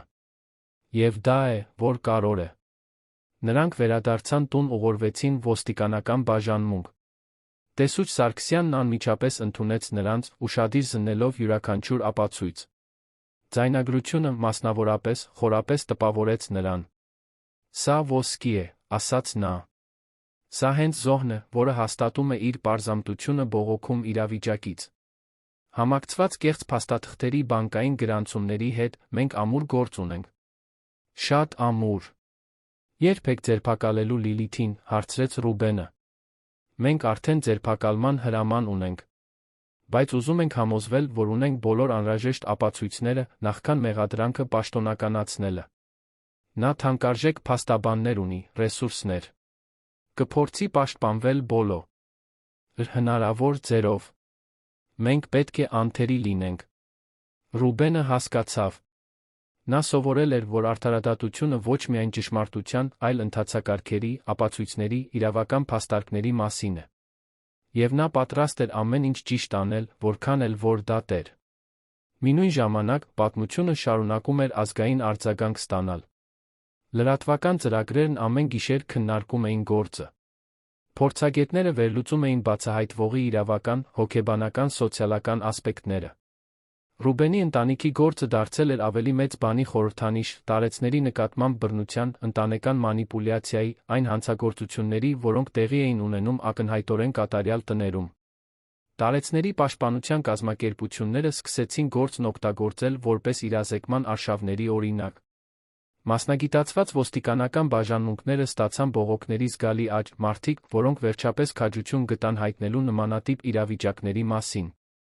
Կեղծ հուղարկավորությունը դարձել էր ազգային քննարկման պատճառ այն մասին, թե ինչպես է հասարակությունը վերաբերվում իր տարեցներին, թե ինչպես կարող է ընտանիքը վտանգի վայր լինել, երբ պաշտպանության մեխանիզմները ձախողվում են։ Գայանեն նույնպես հայտնվեց մեկ այլ շարժման կենտրոնում։ Տնային աշխատողների խմբերը դիմեցին նրան, ցանկանալով, որ նա դառնա ավելի մեծ գործի խոսնակ։ Նա սկզբում տատանվեց, իրեն անպատրաստ զգալով նման մեծ պատասխանատվության համար։ Բայց տիկին Հեղինեի հետ խոսելուց հետո, որը նրան խրախուսեց օգտագործել իր պատմությունը ուրիշներին օգնելու համար, նա համաձայնեց։ Աշխատանքային իրավունքների ասոցիացիայի կողմից կազմակերպված մամուլի ասուլիսում Գայանեն բացահայտ խոսեց տնային աշխատողների անտեսանելիության մասին, այն մասին, թե ինչպես են նրանք հաճախ տների ներսում բռնությունների միակ վկաները, բայց անտեսվում կամ սպառնալիքների են ենթարկվում, երբ փորձում են միջամտել։ Մենք ամեն ինչ տեսնում ենք, ասաց նա, ձայնը վճռական տեսախցիկների առաջ։ Մեզ վերաբերվում են որպես կահույքի, կարծես մենք աչքեր կամ ականջներ կամ գիտակցություն չունենք։ Բայց մենք ունենք։ Եվ երբ մենք սխալ բան ենք տեսնում, երբ բռնության ականատ է սենք լինում, մենք բարոյական պարտք ունենք գործելու։ Նույնիսկ երբ դա մեզ արժենում է մեր աշխատանքը, անվտանգությունը, նույնիսկ ազատությունը։ Որովհետև կան ավելի կարևոր բաներ, քան փողը կամ հարմարավետությունը։ Կա արժանապատվություն։ Կա արդարություն։ Նրա խոսքերն արձագանքեցին ողջ երկրում։ Հասարակական շարժումներն ընդունեցին նրա ուղերձը։ Քաղաքական գործիչները սկսեցին առաջարկել ավելի խիստ օրենքներ տարեցների տնային աշխատողների պաշտպանության համար։ Գործը դադարել էր լինել միայն մեկ ընտանիքի մասին, դառնալով ամբողջ հասարակության նրա արժեքների մասին։ Վերադառնալով հիվանդանոց, տիկին Հեղինեն ամեն ինչին հետում էր լրատվականներով։ Նա ավելի ուժեղ էր, արագ ապաքինվում էր, քանի որ այժմ ապահով էր պատշաճ խնամքեր ստանում։ Բժիշկները տպավորված էին նրա դիմացկունությամբ։ Նա սարսափելի փորձության միջով էր անցել, բայց նրա միտքը մնում էր սուր, կամքը անխախտ։ Սոնան ամեն օր դպրոցից հետո այցելում էր նրան։ Տատիկի թոռնուհու հարաբերությունները, որոնք աստիճանաբար քանդվել էին Լիլիթի կողմից, վերականգնվում էին։ Նրանք խոսում էին ամեն ինչի մասին։ Անցյալի, ներկայի, այն երազանքների մասին, որոնք Սոնան ուներ ապագայի համար։ Տիկին Հեղինեն ուշադիր լսում էր, խորհուրդներ տալիս, երբ խնդրում էին, պարզապես ներկա լինում, երբ անհրաժեշտ էր։ Այդ այցելություններից մեկի ժամանակ Սոնան հարցրեց մի բան, որը նրան օրեր շարունակ անհանգստացնում էր։ Տատիկ, կարող ես ներել մորս։ Տիկին Հեղինեն երկար լուռ մնաց։ Ներումը բարդ բառ է, սիրելիս։ Այն, ինչ մայրդ արեց, դուրս էր այն ամենից, ինչ ես կարող էի պատկերացնել։ Նա ինձանից խլեց իմ ազատությունը, իմ արժանապատվությունը, գրեթե խլեց իմ կյանքը։ Բայց զայրույթն ու վրդովմունքը միայն ավելի շատ կվնասեին ինձ։ Այնպես որ, ես ընտրում եմ թողնել։ Ոչ թե նրա համար, այլ ինձ համար։ Որպեսզի կարողանամ իմ օրերի մնացած մասն ապրել խաղաղության մեջ։ Սոնան յուրացրեց խոսքերը, փորձելով գտնել իր սեփական ճանապարհը մոր նկատմամբ զգացած հույզերի խառնաշփոթի մեջ։ Չգիտեմ, թե կարող եմ ներել, խոստովանեց նա։ Ամեն անգամ, երբ մտածում եմ նրա արածի մասին, զայրույթ եմ զգում։ Եվ տխրություն։ Եվ շփոթություն։ Ինչպես կարող է մեկը, ում ես սիրել եմ, ով ինձ մեծացրել է, այդքան սարսափելի բան անել։ Տիկին Հեղինեն բռնեց թոռնուհու ձեռքը։ Դու պարտավոր չես հիմա բոլոր պատասխաններն ունենալ։ Ներումը մի բան չէ, որ տեղի է ունենում մատների թափահարումով։ Դա գործընթաց է, երբեմն երկար ու ցավոտ։ Կարևորն այն է, որ դու թույլ չտաս, որ դա քեզ կլանի։ Որ դու գտնես առաջ շարժվելու, քո սեփական կյանքը կառուցելու միջոց։ Մինչ նրանք խոսում էին, Ռուբենը եկավ նորություններով։ Ոստիկանությունը վերջապես բավարար ապացույցներ էր հավաքել։ Լիլիթը պաշտոնապես կմեղադրվեր առանգման, խարդախության, փաստաթղթերի կեղծման յուրացման փորձի մեջ։ Դատավարությունը երկար կտեր, բայց նրա դեմ գործն ամուր էր։ Բացի այդ, հետաքննությունը բացահայտել էր, որ Լիլիթը մենակ չէր գործել։ Նա վարձել էր խնամակալության ժառանգության հարցերով մասնագիտացած փաստաբանների, մարդկանց, որոնք օգնել էին ստեղծել կեղծ փաստաթղթերը։ Վարձել էր կլինիկան, որտեղ տիկին Հեղինեն թաքցված էր մնացել, մի վայր, որը գործում էր օրինականության սահմաններում, առաջարկելով զուսպ ծառայություններ ընտանիքներին, որոնք ցանկանում էին ազատվել անհարմար հարազատներից։ Բոլոր ներգրավվածները հետաքննվում էին։ Ցանցն ավելի լայն էր, քան որը մեկը պատկերացնում էր։ Տեսուչ Սարգսյանը բացահայտեց, որ այդ կոնկրետ կլինիկան օգտագործվել էր այլ նմանատիպ դեպքերում։ Այլ տարեցներ թողնվել էին այնտեղ, թմրեցված, մոռացված, մինչ նրանց ընտանիքները լուծարում էին իրենց ունեցվածքը։ Դա կազմակերպված սխեմա էր, որը սնվում էր ագահությունից, վերահսկողության բացակայությունից։ Բացահայտումը ցնցեց երկիրը։ Առողջապահության մարմինները ստուգումներ սկսեցին նմանատիպ կլինիկաներում ողջ մարզում։ Մի քանիսը փակվեցին, մի քանի մարդ ձերբակալվեց։ Տիկին Հեղինեի գործը դարձել էր անհրաժեշտ մաքրման, այն համակարգերի բարեփոխման մեկնարկային կետ, որոնք ձախողվել էին ամենախոցելիներին պաշտպանելու գործում։ Ռուբենը, նստած մոր կողքին հիվանդանոցում, բռնել էր նրա ձեռքը, մինչ նրանք դիտում էին նորությունները։ Նա զգում էր տխրության տարօրինակ խառնուրդ, տեղի ունեցածի համար, հույս այն բանի համար, ինչ կարող էր փոխվել։ Նրա ընտանիքը քանդվել էր, բայց ավերակներից նոր բան էր ծնվում, մի բան, որը գուցե ավելի ճշմարիտ էր։ Տիկին Հեղինեն նայեց որդուն։ Դու նրա մասին ես մտածում։ Ռուբենը չհերքեց։ Չեմ կարող չմտածել, թե ով էր նա իրականում։ Եթե ես երբեք նրան իսկապես ճանաչել եմ։ Եթե մեր միջ ինչ-որ անկեղծ բան կար, թե ամեն ինչ սկզբից ետ սուտ էր։ Տիկին Հեղինեն սեղմեց նրա ձեռքը։ Ամեն ինչ սուտ չէր, Ռուբեն։ Մարդիկ բարդ են։ Նա կարող էր քեզ իսկապես սիրել, իր ձով մի նույն ժամանակ սարսափելի բաներ անել։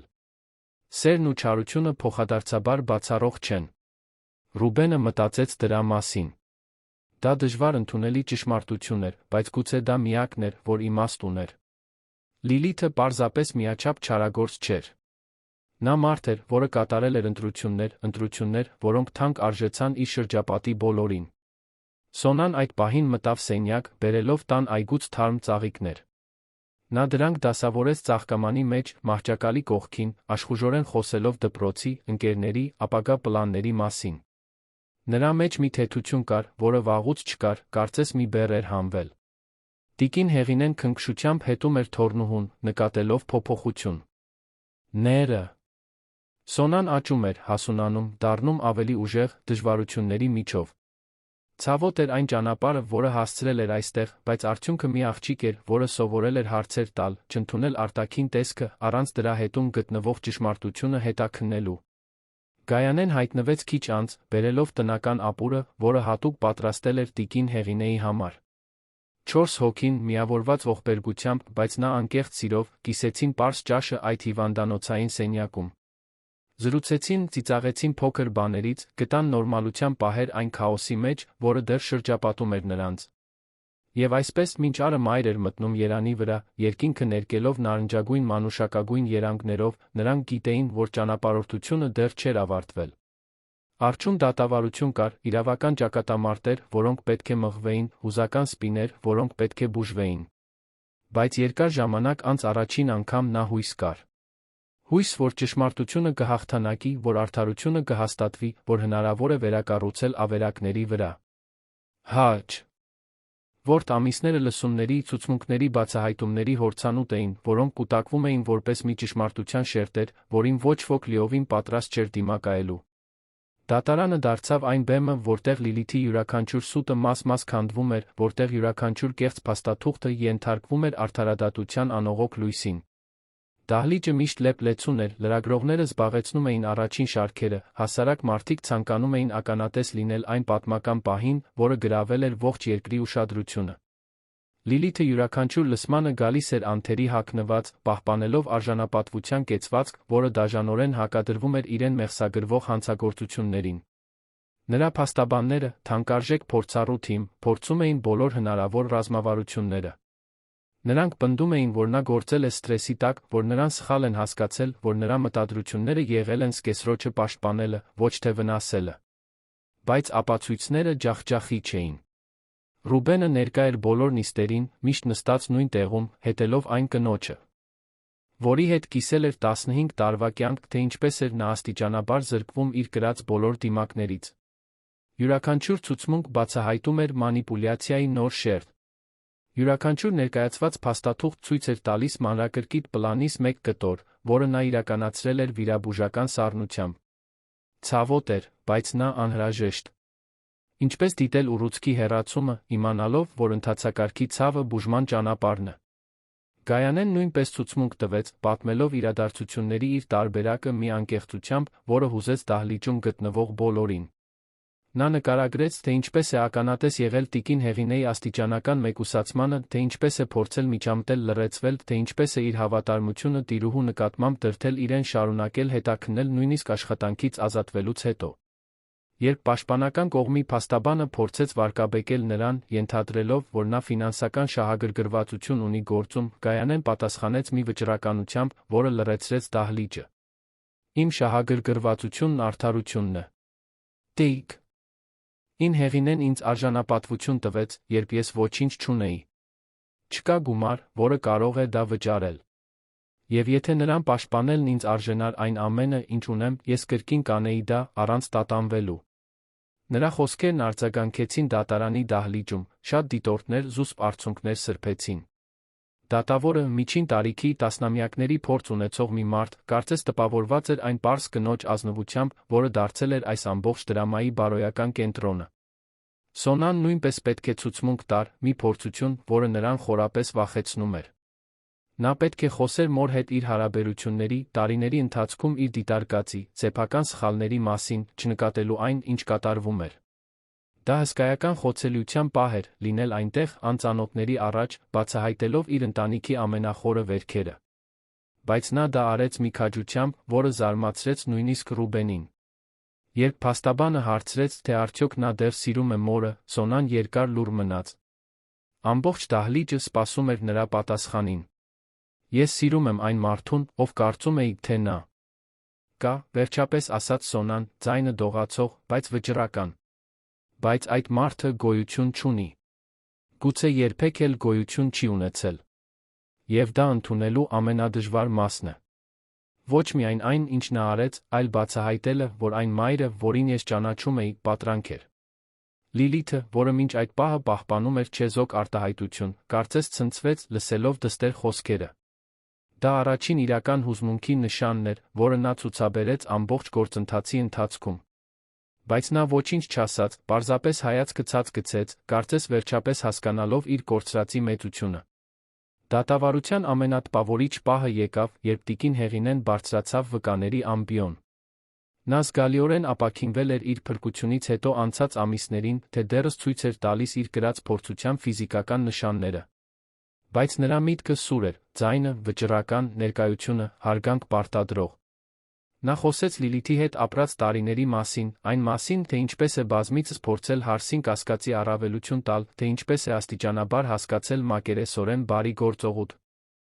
յունների հետում թաքնված իրական մտադրությունները։ Նկարագրեց այն վախը, որ զգացել է, երբ սկսել է մեկուսացվել, իր ազատության կտոր-կտոր խլվելու անզորությունը։ Խոսեց հարկադիր թմրեցման, այն սառը կլինիկայում արթնանալու մասին, չիմանալով, թե որտեղ է կամ որքան ժամանակ կմնա այնտեղ։ Բայց այն, ինչ ամենաշատը տպավորեց բոլոր ներկաներին, այն էր, երբ դատախազը հարցրեց, թե ինչ է նա զգում Լիլիթի նկատմամբ հիմա։ Տիկին Հեղինեն ուղիղ նայեց հարսին, դահլիճում լռությունը բացարձակ էր։ «Ես խղճում եմ նրան», ասաց նա, նրա ձայնում զայրույթ չկար, միայն խորը տխրություն։ «Խղճում եմ մեկին, որն այնքան կլանված է վերահսկողության կարիքով, որ ունակ եղավ քանդելու սեփական ընտանիքը։ Նա ամեն ինչ ուներ՝ ընտանիք, անվտանգություն, սեր։ Բայց դա բավարար չէր։ Նա բացարձակ տիրապետություն էր ուզում։ Եվ ամեն ինչ վերահսկելու փորձի ընթացքում կորցրեց ամեն ինչ։ Ներառյալ ինքն իրեն»։ Լիլիթը վերջապես կոտրվեց։ Նա ձեռքերով ծածկեց դեմքը, ուսերը դողում էին։ Բայց դրանք զղջման արցունքներ չէին, Ռուբենը հասկանում էր։ Դրանք մեկի արցունքներն էին, որը վերջապես հասկանում էր, որ պարտվել է խաղը, որ իր բոլոր խնամքով պլանավորված քայլերը փլուզվել են։ Դատավարությունը տեց շաբաթներ, բայց դատավճիռը, երբ վերջապես եկավ, ոչ ոքի չզարմացրեց։ Լիլիթը մեղավոր ճանաչվեց իրեն մեղսագրվող բոլոր հանցագործությունների մեջ՝ առանգում, խարդախություն, փաստաթղթերի կեղծում, յուրացում, հանցավոր համագործակցություն։ Դատավճիռը խիստ էր, տարիներ ազատազրկում, բացի այդ, գողացված ամբողջ գումարը վերադարձնելու փոխհատուցումներ վճարելու պարտավորություն։ Նրա հանցակիցները նույնպես դատապարտվեցին, ամբողջ ցանցը քանդվեց։ Երբ դատավճիռը կարդացվեց, Լիլիթը կանգնեց, կոշտ, նայելով առաջ։ Նա չնայեց Ռուբենին, չնայեց Սոնային, ոչ ոքի չնայեց։ Պարզապես դուրս եկավ ոստիկանների ուղեկցությամբ, անհետանալով դատարանի միջանցքներում, մինչ տեսախցիկների լուսարձակները ֆիքսում էին նրա անկման յուրաքանչյուր վայրկյանը։ Ռուբենը զգաց թեթացման տխրության տարօրինակ խառնուրդ։ Արդարությունը հաստատվել էր, բայց գինը բարձր էր։ Նրա ընտանիքը քայքայված էր, նրա վստահությունը սասանված, նրա կյանքը փոխված այնպես, ինչպես երբեք չէր պատկերացրել։ Բայց դատարանից դուրս գալիս, մի կողմից բռնած մոր, մյուս կողմից դստեր ձեռքը, նա մի ուրիշ բան զգաց՝ հույս։ Հաջորդ շաբաթները վերականգնման շրջան էին։ Տիկին Հեղինեն դուրս գրվեց հիվանդանոցից, երկար քննարկումներից հետո որոշեց վերադառնալ իր տուն կենտրոն։ Ռուբենն ուզում էր, որ նա իր հետ մնա, բայց նա պնդեց, որ պետք է վերականգնի իր անկախությունը, ինքնավարությունը, այն ամենը, ինչ իրենից խլվել էր։ Նա վերադարձավ, բայց ոչ մենակ։ Գայանեն, որը պաշտոնապես վերանշանակվել էր, այժմ ստանում էր արդար աշխատավարձ արժանապատիվ պայմաններ, միշտ ներկա էր։ Ավելին, քան աշխատակից, նա դարձել էր ընտանիքի մաս։ Տունը փոխակերպվեց։ Ռուբենը տեղադրեց անվտանգության տեսախցիկներ, ոչ թե անվստահությունից, այլ նախազգուշական նկատառումներով։ Վարձեց բուժքույր կանոնավոր այցելությունների համար, ապահովելով, որ մոր առողջությունը պատշաճ կերպով վերահսկվի։ Սոնան սկսեց հանգստյան օրերն այնտեղ անցկացնել, օգնելով տատիկին այգում, կիսելով ճաշերը, վերականգնելով այն կապերը, որոնք գրեթե ոչնչացվել էին։ Ռուբենը նախ փոփոխություններ կատարեց սեփական կյանքում։ Նա հասկացավ, որ տարիներ շարունակ առաջնահերթություն էր տվել աշխատանքին, կարգավիճակին, արտաքին տեսքին, ի վնաս այն բանի, ինչն իսկապես կարևոր էր։ Նա կրճատեց իր աշխատանքային բեռը, պատվիրակեց պարտականություններ, սկսեց իսկապես ներկա լինել, ոչ թե պարզապես ֆիզիկապես։ Նա սովորեց լսել, դիտել, չընդունել հեշտ պատասխաններ, երբ ինչ-որ բան սխալ էր թվում։ Մի շաբաթ օրվա կեսօրին, մինչ Ռուբենն օգնում էր մորը խնամել բույսերը պատշգամբում, տիկին Հեղինեն խոսեց մի բանի մասին, որի շուրջ մտածում էր։ Գիտես, Ռուբեն, որքան էլ որ այս ամենը սարսափելի էր, նա մի լավ բան բերեց։ Մեզ ստիպեց արթնանալ։ Դադարել ապրել ավտոմատ կերպով։ Հարցեր տալ, գնահատել, իսկապես ներկա լինել միմյանց համար։ Ռուբենը գլխով արեց, ջրելով խորթենու ծաղկամանը։ Ես պարզապես կուզեի, որ դա այդքան թանկ չարժենար։ Բոլոր կարևոր դասերը թանկ են արժենում։ Այդպես ենք իմանում դրանց արժեքը։ Սոնան, որը լսում էր հյուրասենյակից, դուրս եկավ պատշգամբ։ Նա տեսանելիորեն փոխվել էր վերջին ամիսներին։ Ավելի հասուն, ավելի լուրջ, բայց նա ավելի ուժեղ։ Նա թերապիայի էր հաճախում, աշխատելով ընկալել այն ամենը, ինչ տեղի էր ունեցել, փորձելով գտնել իր ճանապարհը հուզական ավերակների մեջ։ Տատիկ, ասաց նա, նստելով տատիկի կողքին։ Ես մտածում էի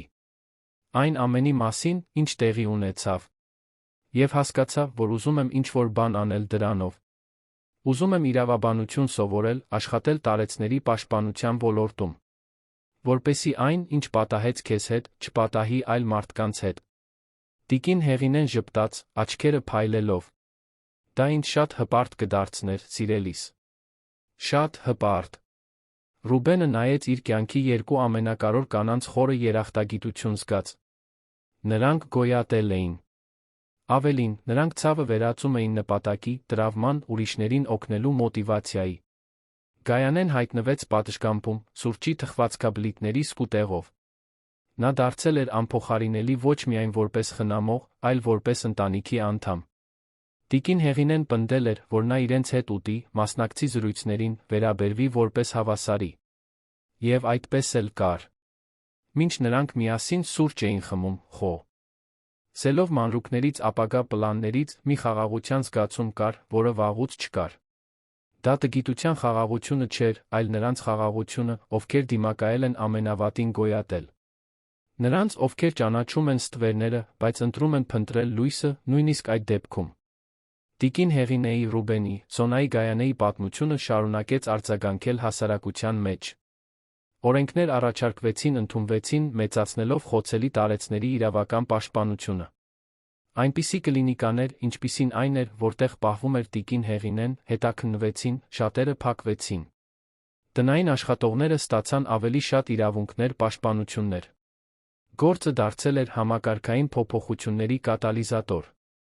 Գայանեին հրավիրեցին ելույթ ունենալ կոնֆերանսներում, դպրոցներում, համայնքային կազմակերպություններում։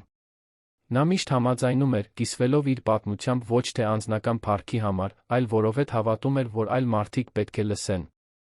որ այլ տնային աշխատողներ պետք է իմանան, որ ձայն իրավունքներ ունեն, որ այլ ընտանի քներ պետք է հասկանան բռնության նշանները, մինչ շատ ուշ լինի։ Այդ դասախոսություններից մեկի ժամանակ Լեփլեցուն համալսարանում Գայանեն խոսեց այն մասին, ինչ սովորել էր։ Քաջությունը վախ չունենալը չէ։ Քաջությունը վախենալն է, մինույն է ճիշտը անելը։ Ես սարսափած էի, երբ մտա այն մատուռը, բացահայտեցի կեղծիքը։ Սարսափած էի, երբ մերժեցի կաշառքը։ Սարսափած էի ամեն օր, ամեն պահ։ Բայց ճիշտն անելը երբեք հարմարավետ զգալու մասին չէ։ Դա արժեքների մասին է, այն բանի մասին, ինչը դու պատրաստ չես զիջել, անկախ գնից։ Նրա խոսքերը ոգեշնչեցին շատերին։ Լսարանում գտնվող երիտասարդները որոշեցին կարիերա սկսել մարդու իրավունքների, սոցիալական աջակցության, այն ոլորտներում, որոնք կարող էին իրական փոփոխություն բերել խոցելի մարդկանց կյանքում։ Նրա պատմությունը լսած տնային աշխատողները քաջություն գտան բողոքելու իրենց ականատես եղած բռնությունների մասին։ Տիկին Հեղինեի գործի նմանատիպ նշաններ ճանաչած ընտանիքները միջամտեցին, մինչ շատ ուշ լիներ։ Ամիսները դարձան 1 տարի։ Տիկին Հեղինեն նշեց իր ծննդյան օրը, շրջապատված ընտանիքով ի սկական ընկերներով։ Խնջույքը պարզ էր, անցկացվեց իր տան այգում, իր իսկ աճեցրած ծաղիկներով։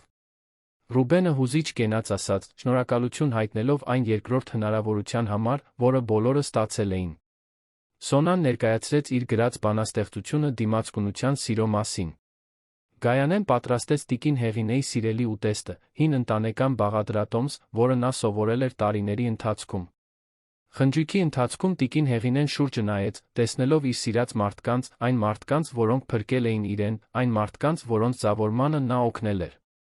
Նա մտածեց այն ամենի մասին, ինչ տեղի էր ունեցել, այն մութ ճանապարհորդության մասին, որը գրեթե ողբերգությամբ էր ավարտվել, բայց հանգեցրել էր փոխակերպման։ Ավելի ուշ, այդ գիշեր, երբ խնջույքն ավարտվեց, հյուրերը հեռացան, տիկին Հեղինեն, Ռուբենը, Սոնան Գայանեն նստեցին պատշգամբում, դիտելով, թե ինչպես են աստղերը հայտնվում Երանի երկնքում։ Քաղաքը բաբախում էր նրանց շուրջ, միլիոնավոր կյանքեր էին ապրվում, հազարավոր պատմություններ էին գրվում։ Գիտեք, ասաց տիկին Հեղինեն, խախտելով խորհրդածական լռությունը։ Այս ամենի մեջ ինձ ամենաշատը վախեցնում է ոչ թե այն, ինչ Լիլիթն արեց, այլ այն, թե որքան հեշտ էր նրա համար դա անել։ Թե ինչպես է մեր հասարակությունը թույլ տալիս, որ խոցելի մարդիկ մանիպուլացվեն, թաքցվեն, մոռացվեն։ Եվ թե ինչպես ենք մենք բոլորս, ինչ-որ առումով դա թույլ տալիս, ուշադրություն չդարձնելով, հարցեր չտալով, ընդունելով այն, ինչ մեզ ներկայացվում է, առանց կասկածի տակ դնելու։ Ռուբենը մտածեց խոսքերի մասին։ Դու ճիշտ ես։ Ես ամեն ինչ ընդունեցի։ Ամեն ինչին հավատացի։ Որովհետև դա ավելի հեշտ էր։ Որովհետև կուրորեն վստահելն ավելի քիչ ջանք էր պահանջում, քան հետաքննելը, հարցեր տալը, իսկապես ուշադիր լինելը։ Բայց հիմա մենք ուշադիր ենք, ասաց Սոնան։ Եվ միշտ կլինենք։ Եվ մենք ուրիշներին էլ կսովորեցնենք լինել։ Գայանեն ավելացրեց։ Եվ մենք կհիշենք, որ բոլորն արժեք ունեն, բոլորը ձայն ունեն, բոլորն արժանի են լսված լինելու։ Կարևոր չէ, հարուստ են, թե աղքատ, տեր, թե ծառա, երիտասարդ, թե ծեր։ Արժանապատվությունը մի բան չէ, որը սակարկվում է։ Նրանք նորից լռեցին, ուրաքանչյուրը խորասուզված իր մտքերի մեջ, բայց միավորված ընդհանուր հասկացողությամբ։ Նրանք կրակի միջով էին անցել, դուրս եկել փոխակերպված։ Սպիները կմնային, բայց նա դրանցից եկող իմաստությունը։ Հաջորդ օրերին Ռուբենը կարևոր որոշում կայացրեց։ Նա հիմնադրամ ստեղծեց մոր անունով, նվիրված տարեցների պաշտպանությանը տնային աշխատողների աջակցությանը։ Իր ռեսուրսների զգալի մասը հատկացրեց նախագծի ֆինանսավորմանը։ Գայանեին հրավիրեցին լինել գործադիր տնօրեն, օգտագործելով իր փորձը ծրագրերը ձևավորելու ապահովելու համար, որ դրանք իսկապես փոփոխություն բերեն։ Սոնան, թե դեռ ուսանող, ակտիվորեն ներգրավվեց, օգտագործելով սոցիալական ցանցերը, ուղերձն ուժեղացնելու երիտասարդներին գործին ներգրավելու համար։ Հիմնադրամը փոքր սկսվեց, բայց արագ աճեց։ Նրանք ստեղծեցին թեժ գծեր բողոքների համար, առաջարկեցին անվճար իրավաբանական օգնություն բռնության դեպքերի համար, ստեղծեցին կրթական ծրագրեր ընտանիքների խնամողների համար։ Յուրաքանչյուր կյանք, որին նրանք դիպչում էին, յուրաքանչյուր իրավիճակ, որի լուծմանը օգնում էին, հաղթանակ էր։ Այն չարիքի դեմ, որը գրեթե ոչնչացրել էր իրենց սեփական ընտանիքը։ Լիլիթը կրում էր իր պատիժը պետական քրեակատարողական հիմնարկում։ Ռուբենը նրան չէր այցելում, բայց Սոնան մի անգամ գնաց, դատավարությունից գրեթե 1 տարի անց։ Դա դժվար խոսակցություն էր, լի անհարմար լռություններով, անբավարար պատասխաններով հարցերով։ Լիլիթը փորձեց արդարանալ, բայց նրա խոսքերը դատարկ էին հնչում։ Սոնան այնտեղից դուրս եկավ ոչ թե ներումով, այլ ավարտվածության զգացումով։ Նա հասկացավ, որ մայրը մարդ էր, թերի, ընդունակ սարսափելի ընտրությունների։ Եվ որ ինքը, Սոնան, պարտավոր չէր կրել այդ ընտրությունների բեռը։ Տիկին Հեղինեի այգին ծաղկեց, ինչպես երբեք։ Բույսերը, որոնք թառամել էին նրա բացակայության ընթացքում, այժմ աճում էին փարթամ, գունեղ, կենսունակ։ Նա ժամեր էր անցկացնում այնտեղ, խնամելով յուրաքանչյուրին, խոսելով նրանց հետ, ինչպես հին ընկերների։ Դա նրա մեդիտացիայի, բուժման, իր կրած տրավմայից ավելի մեծ բանի հետ կապի ձն էր։ Մի առանձնապես գեղեցիկ կեսօրին, երբ արը ծառերի տերների միջով զտվում էր, լույսի ստվերի նախշեր ստեղծելով Գ. Տնին, տիկին Հեղինեն այգում էր, երբ Գայանեն միացավ նրան։ «Գիտես, Գայանե», ասաց տիկին Հեղինեն, մոլախոտեր հանելով վարդերի թմբի շուրջ։ «Ես շատ եմ մտածել չարի մասին։ Այն մասին, թե ինչպես կարող են լավ մարդիկ վատ բաներ անել։ Այն մասին, թե ինչպես չարը միշտ չէ, որ ակնհայտ է աղմկոտ։ Երբեմն այն լուռ է, հաշվարկված, թաքնված ժպիտների լավ վարքի հետում»։ Գայանեն գլխով արեց, օգնելով մոլախոտերի հարցում։ Սարսափելի է դրա մասին մտածելը։ Բայց ես նա մտածել եմ բարու մասին։ Այն մասին, թե ինչպես դու մի մարդ, որն ինձ նկատմամբ ոչ մի իրավական պարտավորություն չուներ, վտանգեցիր ամեն ինչ։ Այն մասին, թե ինչպես իմ որդին, թե այդքան երկար կուրացած, վերջապես բացեց աչքերը։ Այն մասին, թե ինչպես իմ թոռնուհին ուժ գտավ այնտեղ, որտեղ չգիտեր, որ գոյություն ունի։ Բարին էլ է երբեմն լուռ։ Բայց այն ավելի հզոր է։ Որովհետև այն հիմնված է իրական, տական բանի վրա։ Նրանք միասին լուռ աշխատեցին որոշ ժամանակ, երկու կին, տարբեր սերունդների ծագման, միավորված գոյատման փոխակերպման ընդհանուր փորձով։ Երբ արը սկսեց մայր մտնել, երկինքը ներկելով նարնջագույն վարդագույն երանգներով, Ռուբենը Սոնան ժամանեցին։ Նրանք միասին ընթրեցին պատշգամբում, Գայանեի պատրաստած պարզ ճաշը, կիսվելով օրվա պատմություններով, ծիծաղելով փոքր բաներից, ուրախություն գտնելով սովորական պահերում, որոնք նախկինում համարվում էին սովորական։ Եվ այնտեղ, այդ պատշգամբում, այդ տանը, որը գրեթե գերեզման էր դարձել, բայց վերածվել էր սրբավայրի, նրանք գտան մի թանկ բան, այն համոզմունքը, որ գոյատել են ոչ միայն ֆիզիկապես, այլ հուզականորեն հոգեպես։ Որ վերցրել են ամենավատը, ինչ կյանքը նետել է իրենց վրա, կառուցել են ավելի լավ բան, քան նախկինում էր։ Նրանց պատմությունը կատարյալ երջանիկ ավարտի մասին չէր։ Այն անկատար մարդկանց մասին էր, որոնք դիմակայում էին անհնարին իրավիճակների, ընտրում էին անել այն, ինչ ճիշտ էր, նույնիսկ երբ դա դժվար էր։ Այն ներկա լինելու, ուշադրություն դարձնելու, մեր սիրելիներին գնահատելու կարողության մասին էր, մինչ շատ ուշ լինի։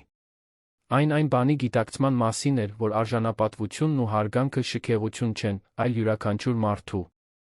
հիմնարար իրավունքներ։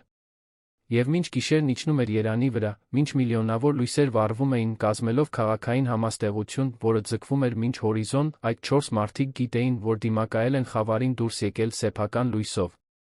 Մի լույս, որը նրանք այժմ կիսում էին ուրիշների հետ, լուսավորելով ճանապարհները նրանց համար, ովքեր դեռ քայլում էին ստվերներում։ Ճանապարհորդությունը ցավոտ էր, բայց անհրաժեշտ։ Կեղծ հուղարկավորությունը, որը գրեթե ոչնչացրեց մի ընտանիք, ի վերջո դարձավ մի փոխակերպման սկիզբ, որը դիպավ անթիվ կյանքերի։ Եվ վերջում նրանք հասկացան, որ երբեմն պետք է որ ամեն ինչ փլուզվի, որպեսզի մենք կարողանանք վերակառուցել մի ճշմարիտ, ուժեղ բան, մի բան, որն արժանի է պահպանման։ Պատմության ավարտը, սիրելի ունկնդիրներ, հուսով ենք, որ տիկին Հեղինեի, Ռուբենի, Սոնայի Գայանեի պատմությունը խորապես հուզեց ձեր սրտերը։ Եթե դուք հուզվեցիք քաջության, հավատարմության փոխակերպման այս ճանապարհորդությունից, դրեք ձեր հավանումը այս տեսանյութի տակ, բաժանորդագրվեք ալիքին, ակտիվացրեք զանգակը, բաց չթող գնելու մեր պատմություններից ոչ մեկը։ Մեկնաբանություններում պատմեք, թե որ պահն է ձեզ ամենաշատը տպավորել, ինչ զգացիք, հետելով յուրաքանչյուր բացահայտման, այսքան մարդկային իրական կերպարների կողմից հաղթահարված յուրաքանչյուր մարտահրավերի։ Ամեն օր մենք բերում ենք այսպիսի ինտենսիվ պատմություններ, պատումներ, որոնք բացահայտում են մարդկային հոգու ամենախորը կողմը, որոնք մեզ ստիպում են խորել մեր սեփական կյանքի, մեր արժեքների, մեր ընտրությունների մասին։ Կիսվեք այս տեսանյութով մեկի հետ, ով կարիք ունի լսելու հույսի դիմադրության այս ուղերձը։ Սպասում ենք ձեզ հաջորդ դրվագում նոր պատմությունով, որը կխառնի ձեր հույզերը, կստիպի ձեզ կյանքին նայել այլ կերպ։ Մինչ այդ միշտ հիշեք, քաջությունը վախ չունենալու մեջ չէ, այլ ճիշտն անելու, նույնիսկ երբ ամեն ինչ անհնար է թվում։